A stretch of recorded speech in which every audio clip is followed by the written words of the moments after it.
Good morning, everyone. This is Jeffe Kennedy, author of Epic Fantasy Romance. I'm here with my first cup of coffee.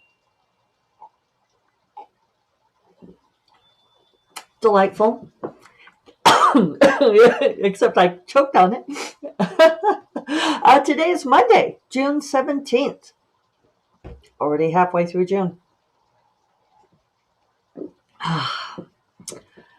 It's been some hot weather here in Santa Fe. We actually turned on the air conditioning, I think on Friday. We only run it for a few hours in the afternoon. That's the good thing about living here at high altitude. So it's lovely and cool this morning with a nice breeze, but it's supposed to get up to like 91 today. So we'll run a little AC when it's warm. I had a good weekend. I think I mentioned on Friday that I had tons of things to do, and I really did pare down my list extensively. It's feeling much more manageable now. So that's a great thing. I've got a number of meetings today, and plan for this week is I'll probably do my podcast on Friday morning, but I might do it a little bit late. I'm running late today because I am going to go down to Albuquerque and stay a couple of nights to be with Miss Dorinda Jones while she has her surgery. So she's having a full mastectomy, but she's happy about it because she wants to not deal with this cancer ever again. So I hope you all will keep her in your thoughts, her thoughts too, but in your thoughts. I still haven't done her GoFundMe. That's one of the things on my list that I haven't done yet, but I'm getting to it, and I may actually get to it today. So that's great, isn't it? Um, yeah, it was a low key weekend. I did a little bit of gardening. I did a little bit of hanging out on Friday. So it was kind of funny because I was going back and forth. I mentioned on my edits on Never the Roses and trying to handle something. And amusingly enough, editor Allie popped out of parental leave and with an insight that was incredibly helpful. Are you listening to this podcast, Allie? I was wondering if I should not be blabbing everything on here, but blabbing is absolutely on brand here. At First Cup of Coffee, I blab over coffee and post it to the internet. You knew I was a snake when you picked me up, right? I do try to be discreet. It's an interesting balance between discretion and honesty. I probably told you all a while ago, I was in this Facebook group that I was invited to be in with some other authors who've been around for a really long time. And they would talk about business stuff and this kind of thing. And I mentioned on the podcast something businessy going on with one of them. I did not identify them. I didn't give any identifying details. I just talked about it as a general principle. And I want to say they kicked me out of the group. They didn't kick me out of the group, but the leader of the group messaged me and castigated me for saying this stuff on my podcast and how I couldn't repeat anything that was said in this group, I may not reference it in any way. And I thought, there's no way that my brain is going to keep track of that. I do not remember who tells me what things sometimes. And also, frankly, I was offended. um, it was so egregious. And she even kind of took me to task saying, especially with something that she had going on with this delicate business where I can't remember, she was trying to get her rights back on something, that she couldn't afford to have me out there blabbing things. And I'm like, give me a little credit, lady. Yes, I guess I'm still annoyed about this. Give me some credit to know what to say and what not to say. And I suppose I'm backtracking a little bit, aren't I? Because I'm just saying how it's difficult to know. But One of the things about the publishing business that has led to a lot of the inequity in the business and the sheer mystery that shrouds it in some ways is because there is this whole thing where you're not supposed to talk about stuff.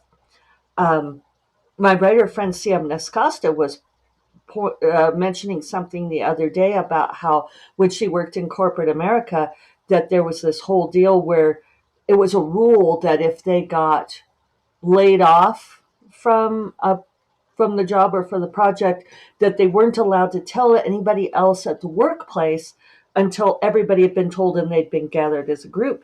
And she was like, but they were all friends, so they would tell each other, because rules like that are only there to protect the establishment, to protect the higher ups. And I don't mean that publishing is bad necessarily in that way, but anytime that you have a culture of secrecy where you're not supposed to talk about things, it disenfranchises people. And that's why I've talked about on here, like the whole concept of gossip. Like, if you're a woman or a female presenting, you probably grew up like I did, being told that gossip was bad, that and being illustrated particularly about females as a unpleasant quality, right? Like you could think of the cartoons with the women, like gossiping over the fence, and it's like how it's a terrible thing. Now, certainly I've had people spread rumors about me, and that was extremely unpleasant, things that were not true. And but to me, that's a different thing. Spreading rumors is different. Gossip is the tool of the oppressed, not to overstate. But, those housewives that were in the cartoons leaning over the back fence talking to each other, they were exchanging important information about their lives. And men going around frowning upon women talking to each other is a sign, right? It's a sign that they don't want that women talking to each other. There's a reason that authoritarian governments try to stop free speech and free press, because and the assembling, right? These are rights that are guaranteed in our Constitution because our founders knew that that was how governments oppress people. So anyway, I've kind of gone off on the deep end a little bit there, because this isn't that extreme, but you know being able to talk honestly about various struggles uh, when you try to figure things out. Um, and so I don't know if Allie just has a very keen uh, sense of intuition, or clearly she is like reading emails, which she's not supposed to be. So I would, if you are listening to this podcast, Allie, uh, I I'm torn back and forth, because I did reply in an email saying that she needs to get back to important work, and mostly because I feel like having a baby, being at home with a small human, is so fraught and so exhausting, and there's so much to it that I don't want her to feel any pressure to be looking at email and to be doing work.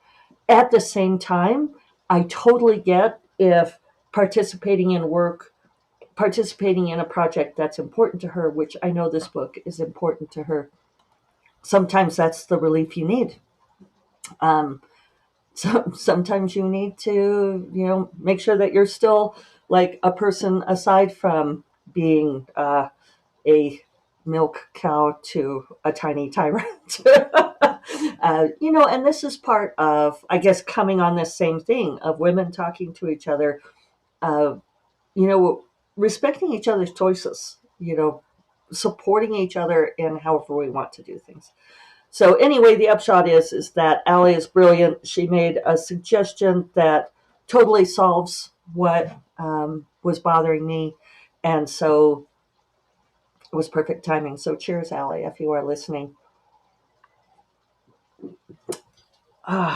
So the other thing I want to talk about is we watched this amazing show that actually, when I was at Jack Williamson lectureship, somebody had suggested to me, and it's always interesting to get show recommendations from writers, because the writers have a really keen sense for, well, obviously for all the things, right? Story and dialogue and character arc. So we watched this show. It's on Netflix, called Unbelievable, and it's 8 episodes, and Toni Collette is in it. I can't believe there are Toni Collette uh, projects that I haven't seen yet because she's so freaking amazing in everything she does. She's amazing in this. She plays a detective.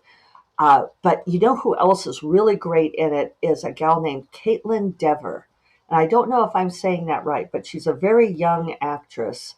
Um, she is she was born in '96. Oh, bless her heart.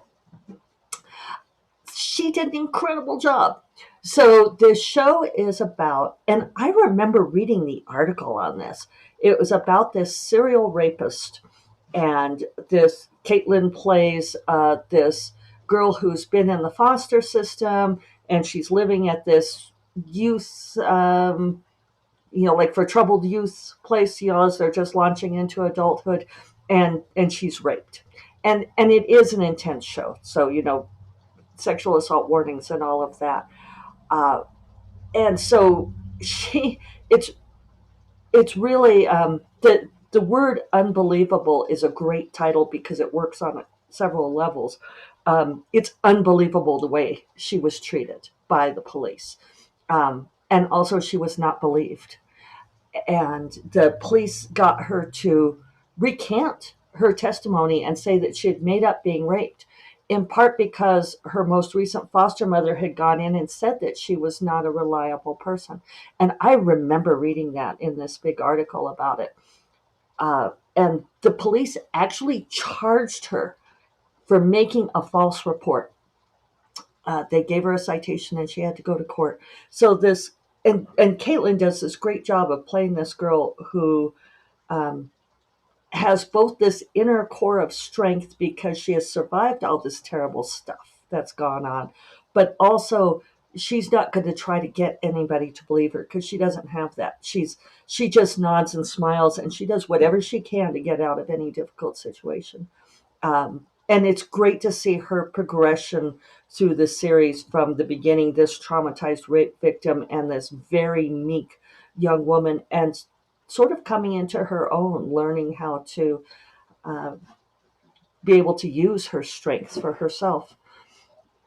So that's how it kicks off, and then it departs a to Colorado, which was kind of fun because, and maybe this was part why I'd read some of this, but where Toni Collette and Merritt Weaver play these detectives in two different parts of Colorado. Merritt Weaver, her character, and of course this is all based on real stuff, um, discovers a link to a rape victim in Toni Collette's county. And they discover that this serial rapist is using the system against them because he knows that the counties don't talk to each other, that they don't compare details on cases. And so, as you can, I feel like this is not spoilery because it's set up from the beginning. Eventually, it works around to that this is also the man who raped Marie Adler, and it's another really great show on women working together, women believing women. It's really well written, really well done, and fascinating. It will make you outraged, but then there's some really great comeuppance at the end. So yeah, there were a lot of really interesting themes in it. Highly, highly recommend. So here comes my poor kitten. He's got the cone on his head from having his ear fixed. No, you don't get to see him. He's underneath the camera. I took him in Friday morning. I mentioned that, and they did the little minor surgery to fix his ear. There's so much cat drama around here. Um, and so now he has to have the cone on his head for 3 weeks, and he hates it. We hates it, but he's doing fine, and the ear is looking much better. It has a little tube in it to drain the fluid out. Uh, so let's see. Yeah, so I got a lot done on the edits on Never the Roses on Friday. Been going out and asking people about doing endorsement quotes for the book. We put together a list of people, and I'm going to mention this because I get asked about it sometimes. The like my very first editor at Kensington thought that those didn't work and didn't think that we needed to do them. And I regret not doing them. I think that could have helped. Uh, I don't know. Maybe yes, maybe no. Monday morning quarterbacking, right? But I love uh, that Ramble Tour wants to go out with looking for endorsement quotes. We put together a list. And one thing I had to do this weekend was um, go through social media of all the people on our list and make sure that I was following everyone. Sarah said that people frequently check to see if, like, a person asking for a quote is following them. And I was like, which I absolutely do too. When people ping me and ask me for stuff, I look to see if they're following me. I also look to see if they've interacted with me, so I probably have to do that too. The other thing I had to do was go and follow people from the new Jennifer K. Lambert name. So Jennifer wasn't following much of anyone, so I kind of got on that. That took a long time to look up all those social media links and follow all those people. But so if you got a new follow from me, that's why. Please look me up. I need to start building up those social media names. But as far as asking people for the quotes, no, it never gets easier. Nobody likes doing it. Everybody feels dorky doing it. I always tell my friends when I approach them personally, because like Agent Sarah's going to approach some people, Editor Deanna's going to approach some people, and then I'm approaching some people. When I ask my friends, I'm like, as always, totally optional, no harm, no foul. No is a complete sentence.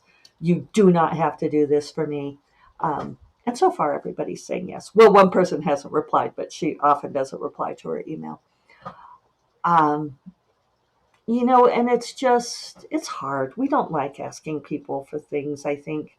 Uh, and there's those people out in the world who are, like the loud voices and maybe the more brash and more extroverted people, or the people that we regard as being perhaps especially privileged, who don't mind asking for things. And we don't like them. So that makes it harder, right? But that's what you have to do. You have to ask and be willing to hear no and totally accept no. And this happens where sometimes people say yes and you send them off the manuscript and you never hear from them again. And you have to be good with that. You have to not obsess about that. And I know some of you out there, I know some of you personally are not good about not obsessing about things, but that's the way it goes. Sometimes people start reading it and it's not their thing, and they can't get into it, and so they set it aside because they don't want to tell you that. And you have to accept that. You have to be okay with that, because think of all the times that you've read something that was incredibly popular or supposed to be incredibly wonderful and you didn't like it. And it's and you know that it's you. It's not that the thing is bad, it's you. So you just have to be, what, to use an old word, copacetic about that, right? You've just got to chill. Um, it's just part of the business. But yeah, when I approach people, I email them or whatever message medium they prefer, and say, hey, we're looking for endorsement quotes. We're looking for ones for the galley, or by this date, or by this date for the dust jacket. One thing about authors is that there's a funny noise outside. Killian thought so too. Uh, it's actually good to have. There have been times when I felt like it was really good for me personally to have my endorsement quote on someone else's book, because if the book does well, your name's there on their cover too, and it's like, you know has the little thing about you, and it elevates your profile.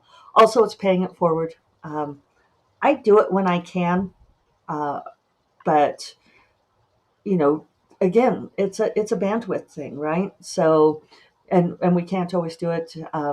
We're most of us are mood readers. We want to read what we want to read, and reading something that we're not enjoying always kind of sucks. So anyway, that's a little bit of thing about blurbs or endorsement quotes. Endorsement quotes is a better phrase, especially since the self-published authors are using blurb to mean the back cover copy. So there's a little bit of language migration there. All right. On that note, I am going to get busy with language of my own. Hope you all had a good weekend. I hope you all are having a wonderful week. And I will talk to you all 85% sure on Friday. You all take care, okay? Bye bye.